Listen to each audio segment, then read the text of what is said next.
السلام عليكم. المركز جراحات الشخير، وزي ما بنقول دايما من فضل ربنا علينا من نجاح لنجاح. النهارده معانا الاستاذ محمد عز الدين، لسه شايلين له الدعامه وبيضحك وبيقول لي كان مرعوب، وعاملين له عمليه للشخير في الانف والحلق. انت جيت تعمل عمليه ليه؟ ده اول سؤال. عشان ما كنتش بنام خالص. ازاي ما كنتش بتنام؟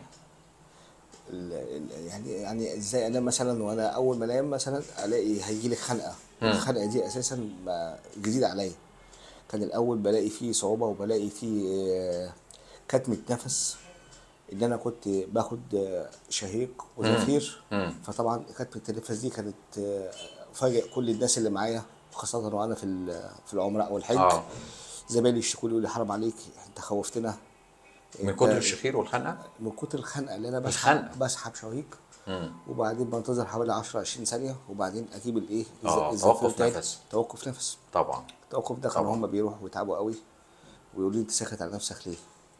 بعد كده بقى الموضوع زاد كتير، بقى يتكرر وتعبني الموضوع ده قوي قوي قوي قوي. فلقيت نفسي انا بخاف من كلمه عمليه. ايوه. بس لقيت نفسي جاي مستسلم ورافع ايديا لفوق وبقول لازم اعمل عمليه. الكلمه دي صعبه قوي، ان انت تيجي مستسلم وخلاص مش قادر تعمل بقى. هو ده. يعني مش عايزين الناس توصل للمرحله دي الحقيقه. لا خالص. بعض الناس بيخافوا من الفتيل وبيخافوا من كلمه عمليه. فين الفتيل؟ ما الدعامه اتشالت قدامك ولا حاجه. كلمه بينج وبيخافوا يعني في بعض الناس زي حالتي يعني كده متخوفين قوي. طب احنا عملنا العمليه بقى لنا 10 ايام، قول لي التحسن شكله عامل ازاي؟ وان كان التحسن انا مش عايزه دلوقتي 100%. طبعا انا يهمني الخنقه، ولا يهمني وجع، ولا يهمني شخير دلوقتي، يهمني الخنقه اللي كانت بتجيلك بالليل، اخبارها ايه؟ لا الحمد لله طبعا هي مش موجوده خالص، وان شاء الله بعد ما اشيل الدعامه طبعا هتبقى الموضوع افضل بكثير. اكيد.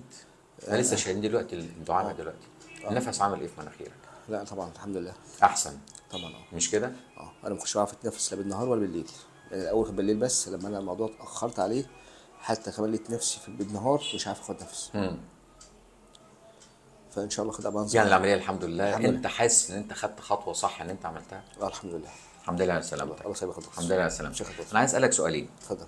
السؤال الاولاني، انت كنت مركب جهاز منع الم صح كده؟ اخباره ايه؟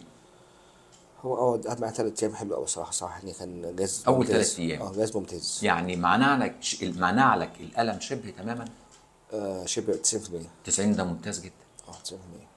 90 وبعد كده ابتدى يبقى في الم شويه؟ ابتدى في الم بالمسكنات بقى والكاتافاست والبعض الحاجات ديت هي دي. لكن انا عايز اقول ان الجهاز الالم ده جهاز ممتاز بس مش عايز منك اكتر من كده. لا ممتاز. السؤال الثاني، المركز عندنا المتابعه بتاعته شكلها ايه ما بعد العمليه؟ في ال10 ايام اللي انت قضيتهم في العمليه، سواء كان حد بيرد على تليفونات، حد بيتابعك، قول لي اخبارهم ايه؟ لا هي في متابعه مستمره، ولما طلبنا الدكتور الصراحه ما اتاخرش وجي بشرني في تاني يوم بالظبط. جالك حد برضه متابعه لما طلبته؟ على طول المساعدين عندنا حد جالك؟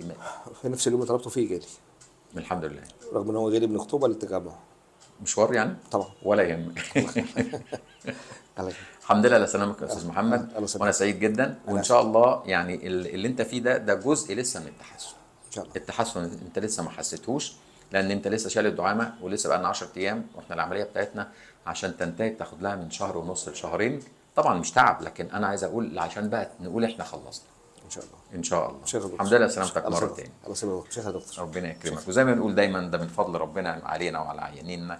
اللهم علمنا ما جهلنا وانفعنا بما علمتنا. مع تحياتي ودعواتي دكتور هشام ابراهيم.